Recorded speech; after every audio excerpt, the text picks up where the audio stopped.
Shalom, Bapak Ibu Saudara, apakah pernah merasa bosan dalam melakukan sesuatu? Pastinya pernah ya, entah itu bosan bekerja, entah itu bosan mungkin makan sesuatu, atau mungkin bosan untuk belajar, mungkin juga bosan untuk melakukan olahraga yang itu-itu saja. Bosan biasanya datang kalau kita melakukan satu rutinitas kegiatan yang kita ulang-ulang terus.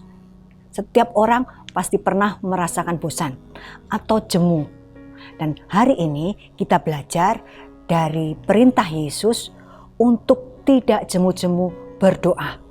Jemu atau bosan, jangan bosan berdoa. Pasti Bapak Ibu Saudara juga pernah mengalami ya. Aduh, rasanya kok saya malas berdoa.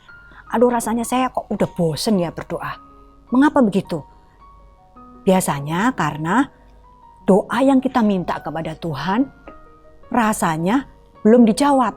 Kita sudah berdoa siang, malam, pagi, sore, belum ada jawaban. Kita sudah berdoa di gereja, berdoa di rumah, berdoa di tempat kerja. Kok rasanya Tuhan belum jawab doa saya? Atau mungkin kita sudah berdoa tetapi kita merasa tidak ada suara Tuhan. Kok rasanya saya tidak mendengar suara Tuhan? Saya tidak mendengar apa yang Tuhan mau. Jadi saya merasa bosan untuk berdoa. Padahal firman Tuhan berkata, jangan jemu-jemu berdoa. Nah, hari ini kita belajar dari seorang janda yang diceritakan dalam Lukas pasal 18 ayat 1. Saya akan bacakan mulai ayat 1 sampai ayat yang ke-7. Yesus mengatakan suatu perumpamaan kepada mereka untuk menegaskan bahwa mereka harus selalu berdoa dengan tidak jemu-jemu. Katanya, dalam sebuah kota ada seorang hakim yang tidak takut akan Allah dan tidak menghormati seorang pun. Dan di kota itu ada seorang janda yang selalu datang kepada hakim itu dan berkata, belalah aku terhadap lawanku.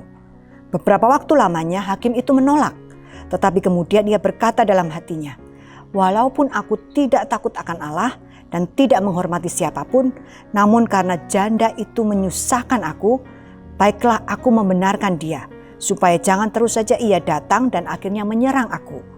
Kata Tuhan, camkanlah apa yang dikatakan hakim yang lalim itu. Tidakkah Allah akan membenarkan orang-orang pilihannya yang siang malam berseru kepadanya? Dan adakah ia mengulur-ngulur waktu sebelum menolong mereka? Ya, Tuhan Yesus memberikan satu perumpamaan. Ada seorang janda datang kepada seorang hakim. Dia datang berulang-ulang sampai akhirnya hakim itu mengabulkan permintaannya. Tetapi yang Tuhan Yesus ajarkan bukan berarti janda itu harus memaksa hakim itu untuk memberikan apa yang dia mau. Bukan itu poinnya.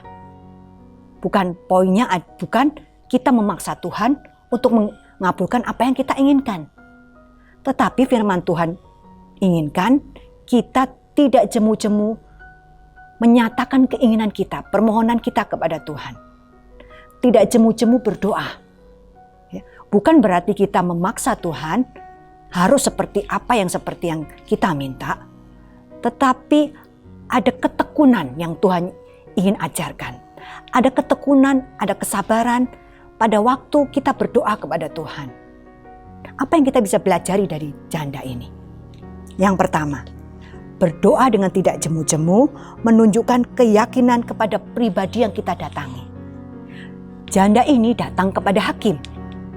Ya, karena dia tahu hakim ini bisa memutuskan masalah yang dia hadapi. Janda itu memohon hakim ini untuk membela perkaranya. Jadi janda ini merasa yakin dia datang kepada pihak yang tepat, yang bisa membantu dia. Pada waktu kita berdoa kepada Tuhan, apakah kita yakin kita datang kepada pribadi yang benar, kepada pribadi yang tepat, kepada Tuhan yang tepat yang bisa mendengar doa kita? Apakah kita yakin?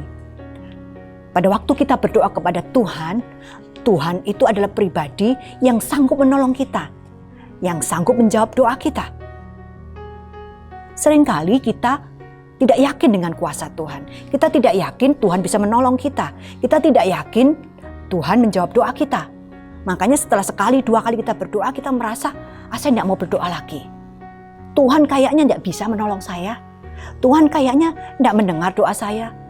Karena kita tidak yakin dengan pribadi kepada siapa kita berdoa. Seperti janda ini datang kepada hakim yang dia tahu ini adalah orang yang tepat yang bisa menolong dia.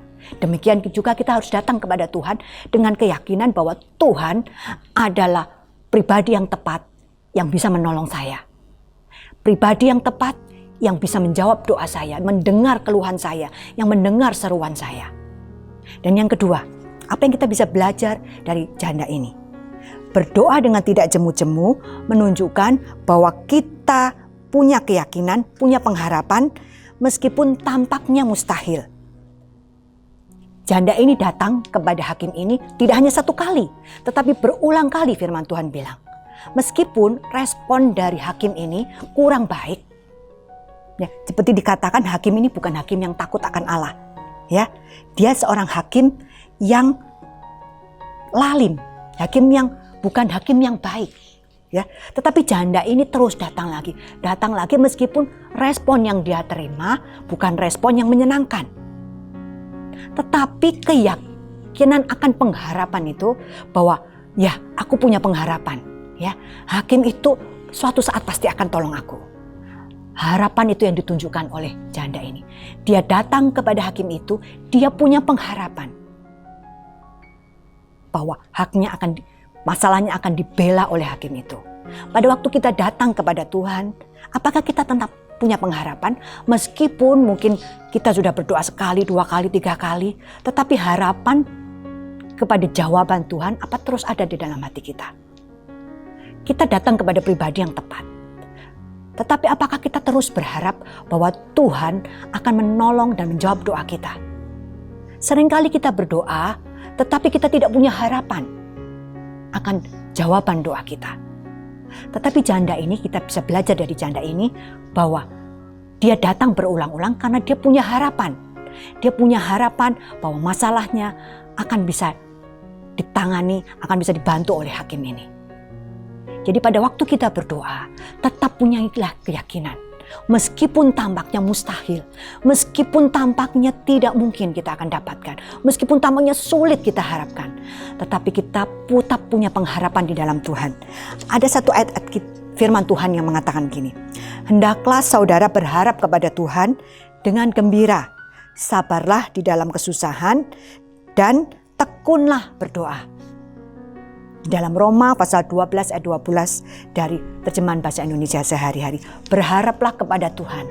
Jadi kita datang kepada pribadi yang bisa kita harapkan. Ya, jangan putus asa berdoa. Jangan jemu-jemu berdoa. Karena kita pasti punya harapan di dalam Tuhan. Masih ada harapan di dalam Tuhan. Dan yang ketiga, apa yang kita bisa belajar dari janda ini? Ketekunan pasti akan membawa hasil. Ya. Tidak jemu-jemu berdoa. Artinya juga dengan kata yang lain, kita tekun berdoa. Ada ayat firman Tuhan yang mengatakan, tetaplah berdoa. Ya, berdoalah dengan tekun. Ketekunan akan membawa hasil. Dalam bidang apa saja, kalau kita tekuni, pasti akan ada hasilnya. Demikian juga kalau kita berdoa. Janda ini dengan tekun datang kepada hakim itu. Laki dan laki. Meskipun responnya tidak menyenangkan, meskipun hasilnya belum ada yang dia dapatkan, tetapi dia datang lagi, dan dia memperoleh hasilnya. Pada waktu kita datang kepada Tuhan, kita punya pengharapan. Dia adalah Tuhan yang punya kuasa. Kita datang kepada pribadi yang bisa kita harapkan. Tetapi juga dengan ketekunan, dengan kesabaran, pasti membuahkan hasil doa-doa kita. Ada jawaban Tuhan. Seperti dikatakan tadi di dalam ayat 7 dan 8. Tidakkah terpikirkan oleh kalian bahwa Allah tentu akan memberikan keadilan kepada mereka yang memohon kepadanya siang dan malam? Ya, ia akan menjawab mereka dengan segera. Ya, firman Tuhan berkata, Allah akan memberi keadilan kepada mereka yang memohon. Jadi, kalau kita memohon kepada Tuhan, akan ada hasilnya. Akan ada jawabannya. Bisa jadi memang jawabannya tidak seperti yang kita harap, yang kita doakan atau kita minta. Tetapi kita percaya bahwa Tuhan mengetahui jauh lebih dari apa yang kita doakan dan pikirkan, firman Tuhan katakan. Karena Dia mengerti, Dia jauh lebih mengerti apa yang kita butuhkan. Dia jauh lebih mengenal pribadi kita. Jadi jika jawaban pun tidak sama dengan apa yang kita doakan, berarti Tuhan memberikan jauh lebih besar dari apa yang kita doakan. Jauh lebih baik daripada apa yang kita doakan. Jadi jangan jemu-jemu berdoa.